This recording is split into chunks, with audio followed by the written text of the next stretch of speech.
এই ভাষা দিবসে আমাদের লিটারেচার ক্লাব যে আয়োজনটা করেছে সে সম্পর্কে এক কথায় যদি আমি বলতে চাই, অসাধারণ, অতুলনীয়। আমি সত্যি অভিভূত, আমি সত্যি আনন্দিত এবং আবেগ আপ্লুত। আমি এখানে উপস্থিত যারা আছো, ছাত্ররা এবং ফ্যাকাল্টি মেম্বার আপনারা যারা আছেন, একটা প্রশ্ন করতে চাই। আজকে এই অনুষ্ঠানের ভেতর দিয়ে কেউ কি কেঁদেছেন আপনারা? কারো চোখে কি জল এসছে? জল যদি না আসে, কারো বুকে কি একটু হলেও একটা গভীর ভাব এসছে, উপলব্ধি এসছে? চিন্তা চেতনায় বাঙালি ঐতিহ্য, বাঙালি কৃষ্টি, বাঙালি সভ্যতার যে বিষয়গুলো এখানে পরিস্ফুটিত হয়েছে তা সম্পর্কে জেনে কি একটু ভালো লেগেছে? কেমন লেগেছে আজকের অনুষ্ঠান? এক কথায় যদি জিজ্ঞেস করি, আপনারা সবাই কি আমার সাথে তাল মিলিয়ে বলবেন অতুলনীয়? যদি তাই হয়, তাহলে কেন আমরা ব্যান্ড শোর দিকে যাই? যদি তাই হয়, তাহলে শুধু লিপসিং করার জন্য সেই যন্ত্রবাদ্য দিয়ে কেন আমরা সেদিকে যাই? কত রিচ, অর্থাৎ কত ধনী এবং কত গভীরে রয়েছে আমাদের ভাষার এত বড় ভান্ডার, আমাদের কৃষ্টি সভ্যতার এত কিছু যেখানে ভান্ডারে লুকায়িত আছে, সেগুলোকে উন্মেষ করে, সেগুলোকে বিকশিত না করে আমরা কেন পশ্চিমা সভ্যতা, পশ্চিমা কালচারের দিকে ধাবিত হচ্ছি? আমার বোধগম্য হয় না। আমি জানতে চাই, আজকে যারা এখানে স্টেজে পারফর্ম করেছে, অনেক সময় ব্যয় করেছো তোমরা, তোমাদের পিছে যারা সহযোগিতা করেছে তারাও অনেক সময় ব্যয় করেছো, যারা বিভিন্ন প্রতিযোগিতায় অংশগ্রহণ করেছো, লেখাপড়ার পরিবর্তে অনেক কাজ করেছো, অনেক সময় দিয়েছো, লেখাপড়া কি তোমাদের গোল্লায় গেছে? মোটেও না। এটা ছিল তোমাদের একেবারেই অন্তরের অন্তঃস্থল থেকে একটা অভিপ্রায়, একটা প্রকাশভঙ্গি, একটা আনন্দের উল্লাস। যারা এটা উপলব্ধি করতে পেরেছে, যারা এটা বুঝেছে, তারা সত্যি সেটার ভিতরে ডুবে গেছে। কিন্তু তাদের সংখ্যা আজকাল দিন দিন কমে আসছে। কেন? এ প্রশ্নের জবাব চাই। এই জবাব যদি খুঁজতে যাই, এর জন্য আমি দায়ী, তুমি দায়ী, আমরা সবাই দায়ী। তার মানে কি হলো? সমাধানটা কোথায়? আমাদের সবাইকে একজোট হয়ে আমাদের ভাষা, আমাদের কৃষ্টি, আমাদের সভ্যতা, আমাদের মুক্তিযুদ্ধের ইতিহাস, আমাদের গ্রাম বাংলার প্রতিচ্ছবি, সব কিছুকে আমাদের বুকে লালন করতে হবে, ধারণ করতে হবে, চর্চা করতে হবে। তাহলেই আমরা প্রকৃতপক্ষে বাঙালি হতে পারবো, তাহলেই আমরা প্রকৃতপক্ষে দেশপ্রেমিক হতে পারবো, তাহলে আমরা নিজেদেরকে দেশের জন্য দেশপ্রেমিক নাগরিক হিসেবে উৎসর্গ করতে পারব।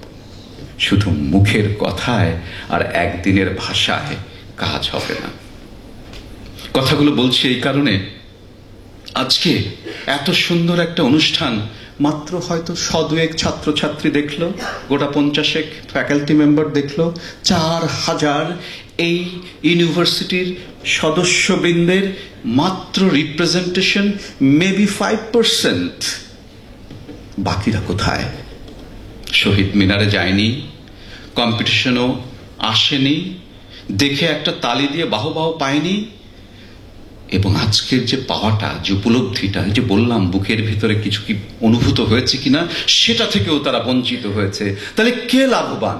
এখানে উপস্থিত আমরা যারা আছি তারা, না যারা বাড়িতে ঘুমিয়ে আছে, অনেক আনন্দ, অনেক উল্লাস করছে বলে তারা ভাবছে তারা লাভবান, না আমরা লাভবান? একবার ভেবে দেখতে হবে। কিন্তু বিষয়টা হলো, আমরা হয়তো বলতে পারি আমরাই লাভবান, কিন্তু তারা তাদের অবস্থানে বসবে না তারাই লাভবান। তাহলে এর বিচার কিভাবে হবে? প্রচারের মাধ্যমে।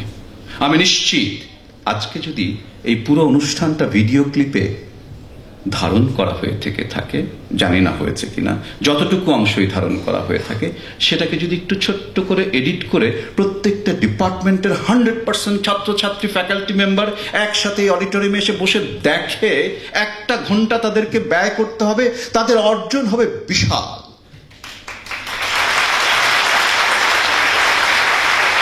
কিন্তু আমরা কি একবার ভেবে দেখি এগুলোর ভিতরেও ইউনিভার্সিটি অঙ্গনের অনেক কিছু লুকিয়ে আছে, এগুলো অনেক বড় বড় জিনিস যেটা আমাদের করা উচিত, করতে হবে? ভাবি না। মনে করি সময় নেই, সবাই ব্যস্ত। তাহলে কি করে সময় পেল এই প্রতিযোগিতার আয়োজক এবং যারা অংশগ্রহণ করেছিল? কি করে সময় পেল যারা স্টেজে এত সুন্দর পারফর্ম করেছে, অনেক সময় ব্যয় করে এগুলোকে তুলে ধরতে আমাদের সামনে? তাদের কি সময়ের দাম নেই? তারা কি তাদের সময়টাকে অপচয় করেছে? না, কখনোই না। আমি নিশ্চিত করে বলতে পারি, এই স্টেজে তোমরা যারা পারফর্ম করেছো, তোমাদের ভিতরে যে চৌকস মনোভাব, তোমাদের ভিতরে ভবিষ্যৎ আমি দেখছি আরো আলোকিত তাদের চেয়ে যারা এখানে অনুপস্থিত। তাহলে কি হবে? আমরা যারা দায়িত্বে আছি মানুষ গড়ার কারিগর হিসাবে, আমাদের দায়িত্ব কি এখানেই শেষ হলো? না। তোমরা যারা এখানে পারফর্ম করেছো কিন্তু আজকে মাত্র 5% দেখলো, বাকিরা দেখলো না, তাদেরকে জানান দেওয়ার কি শুধু দায়িত্ব অথরিটির? না, আমাদের সকলের।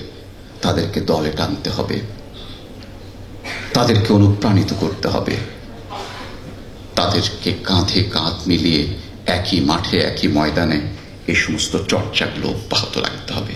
তাহলেই এই যে দামটা দেওয়া হয়েছে, ফিরে আসুক 52 প্রজন্মান্তরে, তার মানে কি প্রজন্ম ধরে এটাকে যদি সত্যি সত্যি আমরা ফিরিয়ে আনতে পারি, তাহলেই 52 বেঁচে থাকবে, মুক্তিযুদ্ধের চেতনা বেঁচে থাকবে, দেশপ্রেম জেগে উঠবে, বারবার এদেশ রক্ষা পাবে, এদেশ এগিয়ে চলবে। তোমরা নিজেরাও নিজেদেরকে এদেশের নাগরিক হিসেবে নিজেদেরকে প্রতিষ্ঠিত করতে পারবে এবং গর্ব করতে পারবে। তা না হলে কি হবে? যে জাতির গৌরব উজ্জ্বল অধ্যায়গুলোকে তারা লালন করে না, যে জাতি নিজেদেরকে গর্ববোধ করে না তাদের সেই সমস্ত বিজয় এবং বিজয় গাথা নিয়ে, সে জাতি একদিন অন্ধকারে মুখ থুবড়ে হারিয়ে যাবে। সুতরাং সাহিত্য চর্চা এবং এদেশের কৃষ্টি, সভ্যতা, ইতিহাস, মূল্যবোধগুলোকে তুলে ধরা আমাদের সবার দায়িত্ব। বিশেষ করে নতুন প্রজন্মকে আরো বেশি বেশি অনুপ্রাণিত করা, মানুষ করার কারিগর হিসেবে আমরা যারা এখানে দায়িত্বপ্রাপ্ত আছি, তাদের একটি অনন্য এবং প্রধান কর্তব্য এবং দায়িত্ব বলে মনে করি। আশা করি আমার কথাগুলো সবাই বুঝতে পেরেছেন আপনারা সবাই। আর একটা ছোট্ট জিনিস না বলেই পারছি না। এই যে স্টেজ সাজানো হয়েছে, যে সুন্দর করে লেখা হয়েছে অ আ ক খ, এর ভিতরে সেই ডিজিটাল কম্পোজিং নেই, কিন্তু খারাপ লাগছে কি? অসাধারণ, তাই নয় কি? ওই ডিজিটাল কম্পোজিশনের মধ্যে শুধু এডিট করে, যন্ত্রপাতি দিয়ে কি করে মনে হয় যেন নাকি অনেক রঙের ছটা দিয়ে অনেক কিছু করা হয়ে গেছে, অর্থ ব্যয় হয়েছে, কেউ ব্যবসা করেছে এবং কেউ মনে করছে যেন অনেক কিছু হয়ে গেছে। আসলে কিচ্ছু হয়নি। কে শিখেছে ওখান থেকে? আমার ছাত্র, আমার ছাত্রী? না। কোন নতুন চিন্তা ভাবনা, কোন উদ্ভাবনী জিনিসের কি উৎপাদন হয়েছে ওখানে? না। শুধু পয়সার সাশ্রয় হয়েছে। আর বঞ্চিত হয়েছে আমরা সবাই একটা সুযোগের সদ্ব্যবহার না করে। আজকে এই মঞ্চটা যেটা সাজানো হয়েছে, কি হয়েছে? এখানে কয়েকটা পেপার ব্যাকড্রপ হিসেবে, জাস্ট কয়েকটা লেখা, বাঁশের দিয়ে একটা ছোট্ট গরু গাড়ির সিম্বলিক, একটা মানুষের অবয়ব, যেখানে ছেঁড়া লুঙ্গি, যেখানে রক্তমাখা শার্ট, যেখানে গামছায় দিয়ে বাঁধা রয়েছে তার মাথা। কেউ কি একবার চিন্তা করে আমরা বোঝার চেষ্টা করেছি কি বলতে চাচ্ছে এটা? হয়তো সে চোখ আমরা হারিয়ে ফেলবো যদি সে দেখার চোখ আমাদের না থাকে। সে চোখটা কিভাবে আমরা পাবো ফিরে? এই সাহিত্য চর্চার মধ্য দিয়ে, এই এক্সট্রা কারিকুলার অ্যাক্টিভিটিগুলোর মধ্য দিয়ে। এগেইন অসাধারণ। আমি জানি না অন্যের কাছে কি লেগেছে। এই ছেঁড়া লুঙ্গি পরেই আমাদের দেশের স্বাধীনতা, আমাদের দেশের ভাষা রক্ষা করা হয়েছে। এই গামছা বেঁধেই তারা অনুপ্রাণিত হয়েছে শক্তি এবং গর্বে গর্বিত হয়ে তারা এক একজন বীর যোদ্ধার মতো ঝাঁপিয়ে পড়ে প্রাণ দিয়েছে। এই রক্তমাখা ষাটে রঞ্জিত হয়েছে আমাদের লাখো পূর্বপুরুষদের কথা। সেগুলোই বলতে চাচ্ছে। কিসের জন্য? আমাদেরকে প্রস্তুত করার জন্য। কিন্তু এটা এক্সপ্লেন করবে কে? কে বোঝাবে কথাগুলো? যদি নিজে সে দরদ দিয়ে না বুঝে, আমি নিশ্চিত যারা এটা তৈরি করেছে তারা দরদ দিয়ে বুঝেছে। যারা এখানে স্টেজে পারফর্ম করেছে, প্রত্যেকটা ডায়ালেক্ট এবং প্রত্যেকটা নাটিকা, প্রত্যেকটা কবিতা, প্রত্যেকটা অর্থ তাদের অন্তরকে স্পর্শ করে গেছে। তারাই হয়েছে আলোকিত, তারাই হয়েছে উদ্ভাসিত, এবং তাদের মাধ্যমে আমরাও আলোকিত এবং উদ্ভাসিত হয়েছি কিছুটা হলেও, নয় কি? অবশ্যই। তার মানে এ ধরনের অনুষ্ঠানের আয়োজন অনেক প্রাপ্তি আমরা পেতে পারি যদি আমাদের সেই পাওয়ার আশা থাকে, সেই আয়োজন করার যদি সেই আমাদের সাহস এবং ইচ্ছা থাকে। যাই হোক, আমি বোধহয় ভাবাবেগের বশবর্তী হয়ে অনেক কথা বলা শুরু করেছি। অনেকে বলে আমি যখন মাইক পাই মাইক ছাড়তে চাই না। আমাকে সাবধান করেও দেওয়া হয়েছে কয়েকবার, যেখানে এসে এই পিছনে যারা বসে আছে ছাত্রছাত্রী, আমার এত নীতিবাক্য কথাবার্তা শোনা তোমাদের নাকি ধৈর্য নেই। আসলে কি তাই না? এখন তো আমাকে সন্তুষ্ট করার জন্য তাই বলতে হবে। যাই হোক, আমার অনেক অনেক অন্তর থেকে, অন্তরের অন্তঃস্থল থেকে নিংড়ানো ভালোবাসা, আশীর্বাদ তোমাদের সবার প্রতি রইল, যারা মঞ্চে এই কাজগুলো করেছো এবং মঞ্চের পিছে থেকে এত সুন্দর একটা দিন এবং অনুষ্ঠান আমাদেরকে উপহার দিয়েছ। সবাই আমরা করতালির মাধ্যমে।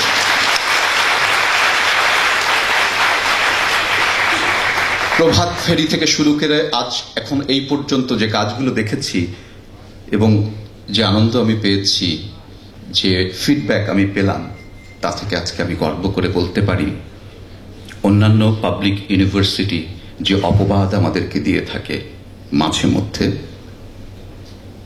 আমি তাদেরকে বলতে চাই, আসো তোমরা, আসুন আপনারা দেখে যান বিউপির ছাত্রছাত্রী এবং বিউপিতেও কত কিছু ঘটে। যারা বলতে চায় যে বিউপিতে শুধুমাত্র নিয়ম শৃঙ্খলার আবদ্ধে শৃঙ্খলিত করে রাখা হয়েছে এখানকার ছাত্রছাত্রীদের, আমি বলবো না, নিয়ম শৃঙ্খলার মধ্য দিয়ে তাদেরকে আচার ব্যবহার, চাল চলন, কথাবার্তার মধ্য দিয়ে আসল নাগরিক হিসাবে গড়ে তোলা হচ্ছে।